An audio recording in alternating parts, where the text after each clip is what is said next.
Carcinoma endometrium is the third most common genital malignancy following carcinoma cervix and ovarian cancer. Incidence of endometrial carcinoma is on the increase due to increase in obesity, increased use of hormone replacement therapy, and the increase in life expectancy of the patient. The usual age group affected is between 55 and 75 years, and it is mostly a disease of the postmenopausal woman. In developed countries, carcinoma endometrium is the leading genital cancer because universal screening for carcinoma cervix has decreased the incidence of carcinoma cervix. Hence, endometrial carcinoma is the leading cancer in developed countries. There are two types of endometrial cancer. Type 1 occurring in younger women where there is a condition of hyperestrogenism, either external or by internal means, and by histopathologically. The carcinoma may be well differentiated adenocarcinoma of the endometrioid type, and the mutation usually seen is P10 and KRAS mutation. And this type of endometrial cancer, which occur in a younger woman, has a good prognosis. Type 2, on the other hand, occur mostly in the postmenopausal woman in an atrophic endometrium.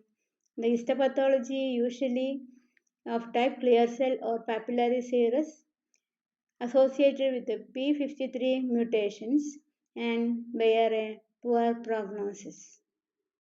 Most of the risk factors for endometrial carcinoma are related to hyperestrogenism, either external or intrinsic. Hormone replacement therapy given for menopausal women to alleviate the symptoms of menopause. Usually we give estrogen, but in women who have a uterus, it should not be given alone. And estrogen should be supplemented by progesterone in the second half of the cycle. Otherwise, if only estrogen is given, may result in endometrial cancer. Chronic anovulatory cycles, just like in patients with polycystic ovarian disease or anovulatory infertility, there is no progesterone secretion, hence resulting unopposed estrogen on the endometrium, which will result in endometrial hyperplasia and the afterwards endometrial carcinoma. Obesity is well known for conversion of adrenal androstenedione to estrone in the peripheral fat. It will also decrease the sex hormone binding globulin, thereby increasing the amount of circulating estrogen, which is a risk factor for carcinoma endometrium. Diabetes and hypertension always associated with or most often associated with obesity. Diabetes also has hyperinsulinemia and insulin resistance, which will decrease the sex hormone binding globulin, will result in hyperestrogenism. Obesity, diabetes, and hypertension is known as the triad for causing endometrial carcinoma, known as corpus cancer syndrome.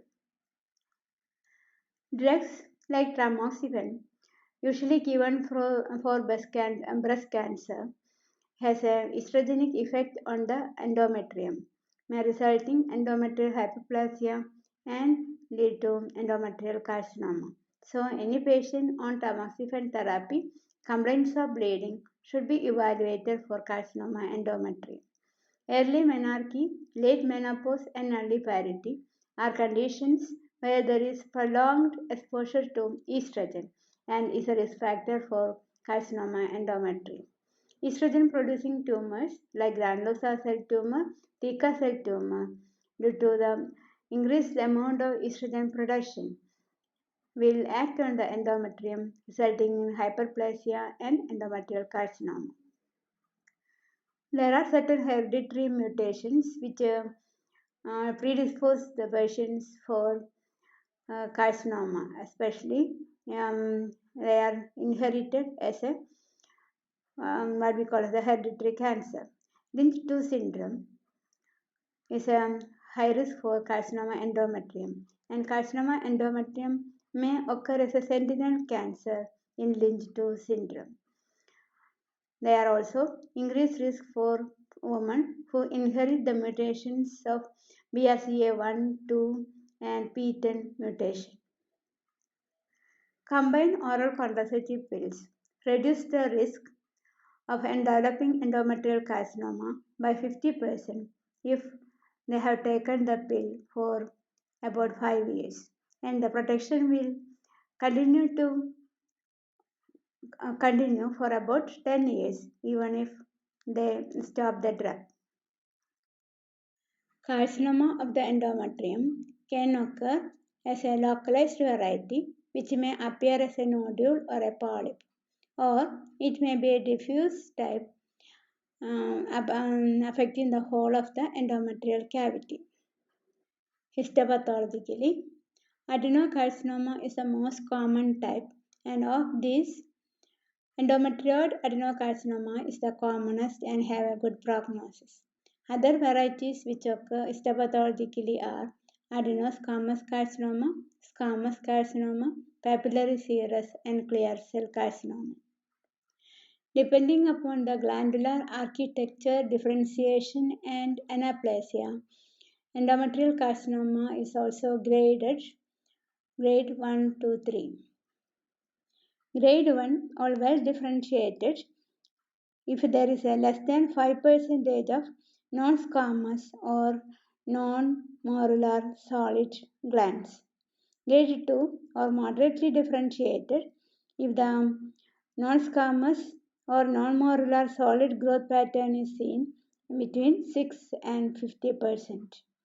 Grade 3 or poorly differentiated if the more than 50% of the non-squamous or non-modular solid growth pattern. Endometrial carcinoma is a slow spreading tumor. It can spread to the myometrium, to the serosa, to the adnexa, can spread downwards to the cervix, to the broad ligament, parametrium, vagina, etc. Along the next common spread is the lymphatic. It can spread along the uterine vessel to the common iliac, paraortic, pelvic, and iliac nodes, and then from there to the paraortic nodes. It can also involve the paraortic nodes directly along the ovarian vessels. Through the round ligaments, it can involve the inguinal lymph nodes also. Hematogenous spread is through into the distant organs like liver, lungs, bone, brain, etc. Retrograde transtubal spread can occur to the ovaries and the peritoneal cavity. Good thing about endometrial carcinoma is it becomes symptomatic early in the course of the disease. Then the most common presentation is abnormal uterine bleeding. It can be irregular bleeding or menorrhagia in a perimenopausal woman, or in a postmenopausal lady there may be postmenopausal bleeding. She may present with foul-smelling discharge, foul-smelling blood-stained discharge per vaginum. You have to be careful about the risk factors. Women having risk factors like polycystic ovarian syndrome, hormone replacement therapy, diabetes, hypertension, obesity should specifically is a the chance of endometrial carcinoma is more. You have to look for any mass or pain abdomen which may be a late features, and a pulse speculum examination you can see the cervix may be normal, or sometimes there can be polyp or the growth may be seen to invade the cervix.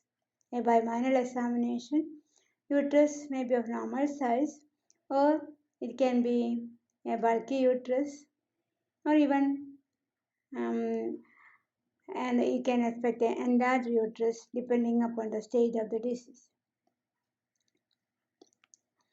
Sometimes there may be associated adnexal mass, then you have to suspect a feminizing tumor of the ovary or a metastasis to the ovary.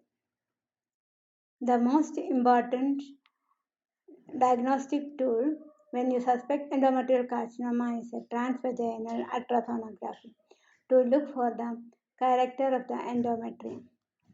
You have to look for the thickness, whether the heterogeneity or any irregularity or fluid in the endometrial cavity. If the endometrial thickness is more than 4 mm in a postmenopausal woman or 8 mm, more than 8 mm in a perimenopausal woman, it is abnormal. And the endometrium, if it appears irregular or heterogeneous, it may be difficult to differentiate from a polyp. Then sonosalpingography may be indicated, or a Doppler ultrasound can differentiate a polyp from a benign polyp from a malignant growth. In a benign polyp will show a single vessel in Doppler study, whereas in a malignant growth there will be low resistance, high flow.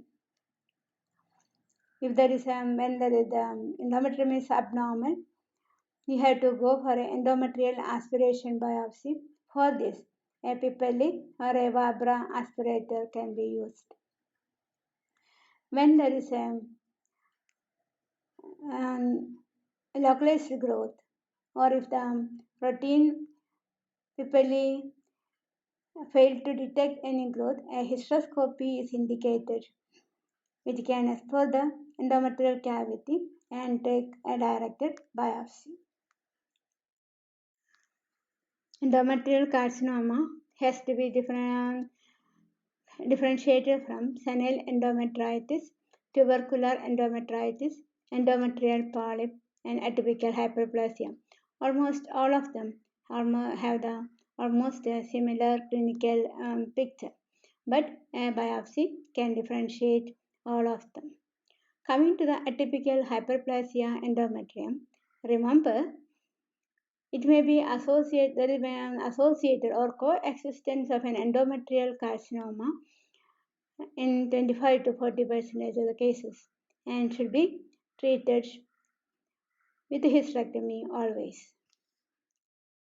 Once a diagnosis of endometrial carcinoma is made, this woman should be evaluated for the extent of the tumor, otherwise have to stage the disease, and they should be evaluated for any comorbidities.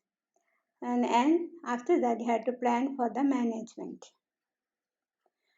To know the extent of the tumor, previously, to know to the extension to the cervix, we have been doing a fractional curettage, where we collect the endometrium or endocervical samples and the endometrial samples separately. But in nowadays, we usually do away with the fractional curettage because MRI will be more accurate to diagnose the involvement of the cervix and the involvement of the myometrium. A contrast enhanced CT scan can be used for involvement of the lymph node or the metastasizing into the abdomen. Or a PET CT can also be used for knowing the extent of metastasis. X-ray test will tell you whether there is any pleural effusion or metastasis into the lungs. You have to evaluate the woman's diabetes status, the cardiovascular status, thyroid coagulation profile, renal fitness, renal function test, liver function test, etc., which will tell you her fitness for surgery. Endometrial carcinoma is staged according to FIGO 2009 criteria. There are 4 stages. Stage 1 is where the tumor is confined to the body of the uterus. It is again subdivided into A, where there is less than 50% of the myometrial inversion, and B, when the myometrial inversion is more than 50%. Stage 2 is involvement of the cervical stroma. Stage 3, local or regional spread. Stage 3 is again divided into A, B, C. A is when there is a serosa of the uterus or the adnexa is involved. B, when there is a vaginal and or parametrial involvement. C is metastasis to the pelvic or paraaortic nodes, which is again divided into C1 if the pelvic nodes only is involved, and C2 if there is a paraaortic node involvement with or without pelvic node involvement. Stage 4 is distant metastasis or involvement of the bladder mucosa or rectal mucosa. It is again divided into stage 4A, bladder mucosa or rectal mucosa involvement. B, where there is distant metastasis, including intra-abdominal metastasis or inguinal nodes. Coming to the treatment options in endometrial carcinoma, every woman who are fit for surgery should be offered a surgical treatment. Those women who are not fit for surgery, primary radiotherapy can be offered. Chemotherapy and radiotherapy can be used as an adjunct after surgery. In women who are progesterone receptor positive, progestogen therapy can be used in cases of recurrent or as a palliative therapy. The main treatment for endometrial carcinoma is surgery. So every woman who are surgically fit should be offered surgery. Surgery also involves staging of the disease, hence it is called surgical staging or staging laparotomy. In this procedure, we go by a vertical incision. Vertical incision because we can explore the entire abdomen through this incision. After opening the abdomen, we have to take the ascitic fluid for cytology. If there is no ascites, then the peritoneum is washed for any exfoliative cells in the dependent areas like under surface of the diaphragm, paracolic gutter, Poucha Douglas using heparinase saline, and the washings are taken for cytology. If the washings are positive for malignant cells, then it should be specifically mentioned, even though it is not included in the staging. After the washings, you have to explore the pelvis and the abdomen in a systematic manner for the extent of the tumor, and any suspicious areas should be biopsied. In the early stages, or if the tumor is resectable, we can go for a extrafacial hysterectomy with a bilateral salpingo-oophorectomy. In a if the histopathology type is serous or papillary variety, a infracolic amendectomy, a pelvic and para-aortic lymph node sampling should be done to complete the staging. Regarding the pelvic and para-aortic lymphadenectomy, there is controversy because the procedure involves surgical risk. So, some suggest omission of the lymph node dissection if it is an endometrioid type of carcinoma, and during surgery, after hysterectomy, the specimen is cut open, and if the tumor size is less than 2 cm and there is no less than half of the myometrium is involved, that is stage 1A, and the tumor size is only 2 cm, then they suggest to do away with the lymph node dissection. This is to reduce the surgical risk to the patient.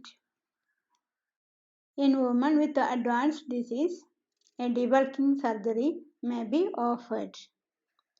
After the surgery, depending upon the staging and histopathology report, the woman is categorized into low risk, intermediate risk, and high risk depending upon their chance of recurrence.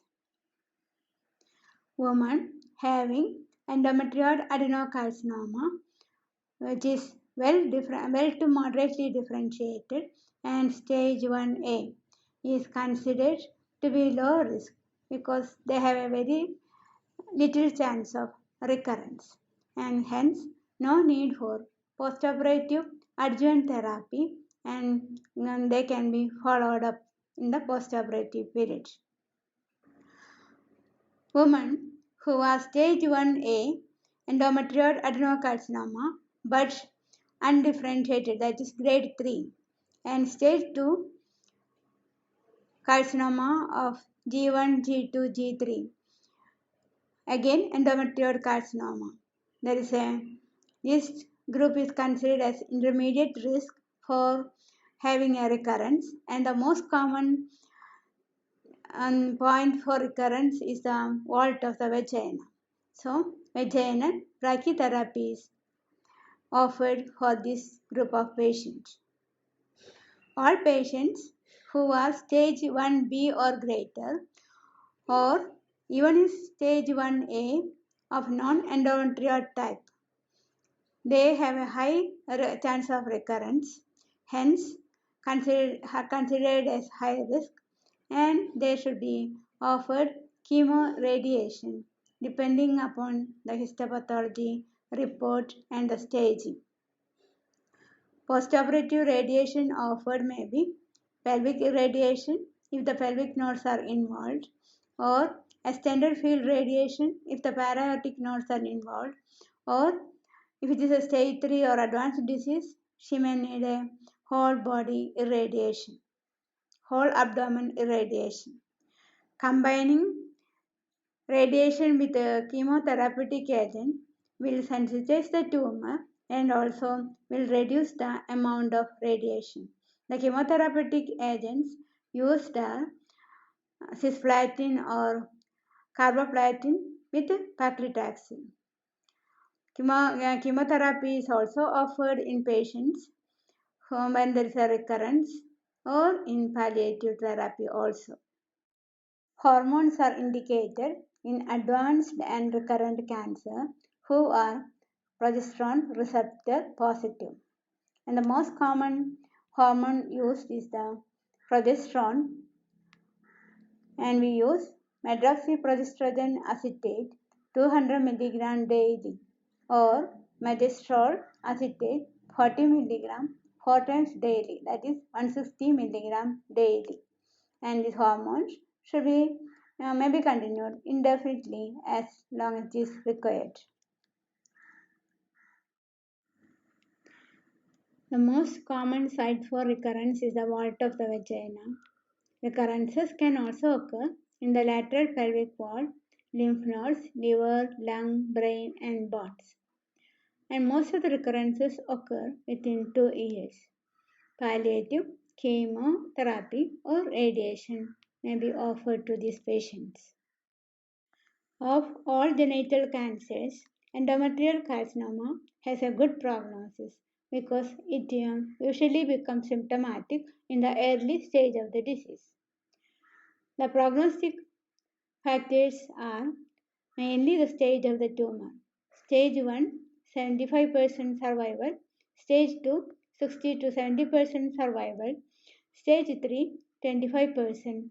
Stage 4, survival is only 10 to 20%. Prognosis also depends on the histopathology. Endometrioid type of cancer has a good prognosis.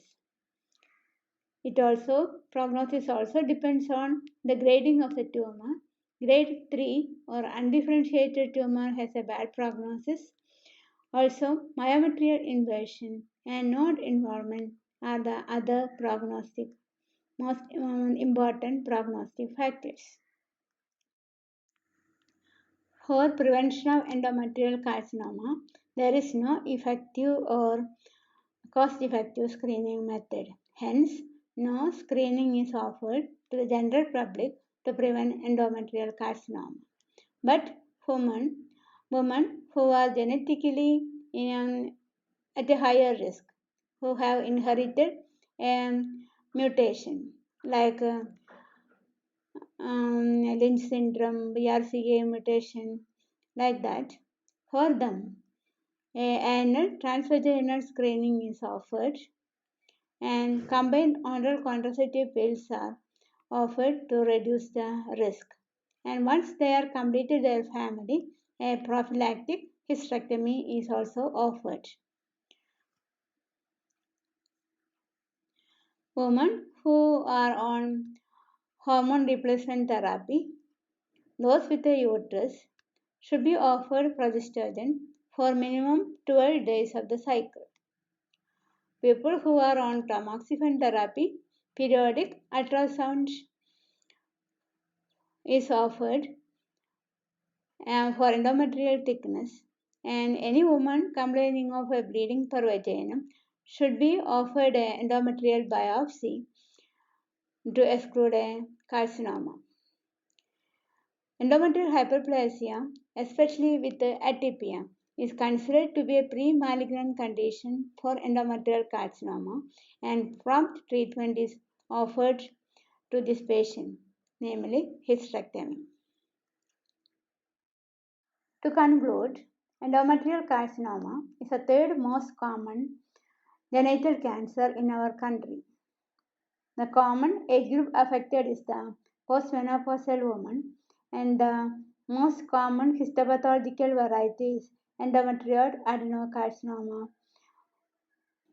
Carcinoma endometrium is one cancer which becomes symptomatic in the early stages and hence have a good prognosis. There is no effective screening method to prevent endometrial carcinoma and hence no screening offered to the general public. But high-risk women should be screened annually with transvaginal sonography, and risk reductive strategies like combined oral contraceptive pills or hysterectomy should be offered to such women. Thank you.